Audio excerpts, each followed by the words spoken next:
Hello అండి, అందరికీ నమస్తే. ఈరోజు టెర్రస్ గార్డెన్ పండిన దోసకాయ, చిన్న దోసకాయ పండింది. రెండు పండాయి, కానీ ఒకటేమో చేదు వచ్చింది, అది పడేసానండి. కిచెన్ వేస్ట్కి వేసేసాను.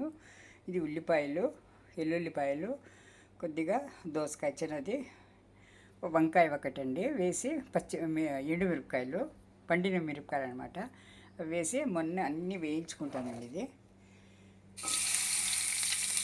కావాల్సిన ఇంగ్రీడియంట్స్ అన్నమాట. ఇది దోసకాయ పచ్చడి వంకాయతో కలిపి చేస్తే చాలా అమోఘంగా ఉంటుందండి రుచి.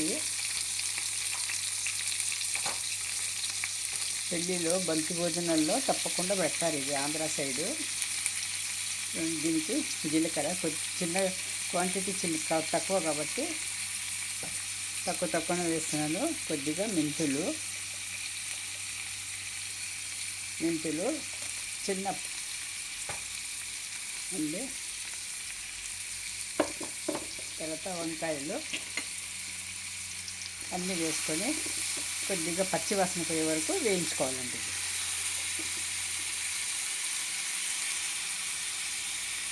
కొద్దిగా పసుపు, ఉప్పు కూడా వేస్తాను నేను. చూడండి, ఇది జీలకర్ర, మెంతులు, ఎండుమిరపకాయలు, ఉల్లిపాయలు, ఒక వంకాయ, చిన్న దోసకాయ అనమాట. ఒక దోసకాయ అయితే చేదు వచ్చిందని తీసేసాను. చూడండి, దీంట్లో ఒక స్పూను గుజ్జు అండి. నా దగ్గర ఆల్రెడీ ఎప్పుడు స్టాక్ ఉంటుంది, చేసి పెట్టుకుంటాను కాబట్టి. చింతపండు గుజ్జు అండి. ఇది వేసేసి పచ్చివాసన పోయే వరకు వేయించుకుంటానండి. అయిపోయింది, కొద్దిగా మగ్గిపోయింది. ఇది ఇప్పుడు తీసేసి చల్లారిన తర్వాత మిక్సీ పట్టేస్తాను. ఇదిగోండి, ఇలా కొంచెం బరకగా నూరుకోవాలి. మరీ మెత్తగా చేయకూడదు. ఈ దోసకాయ చట్నీ మాత్రము ఇలా బరకగా నూరుకొని ఇప్పుడు చిన్న సైజు తాళింపు పెట్టేస్తానండి. అయిపోతుంది.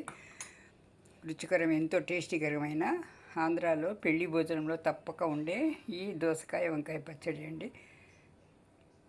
చూడండి, ఇలా చిన్న సైజు తాళింపు పెట్టేసుకుంటే అయిపోతుందండి పచ్చడి. చివరిలో కొత్తిమీర వేసుకున్నాను, తాళింపు వేసుకున్నాను.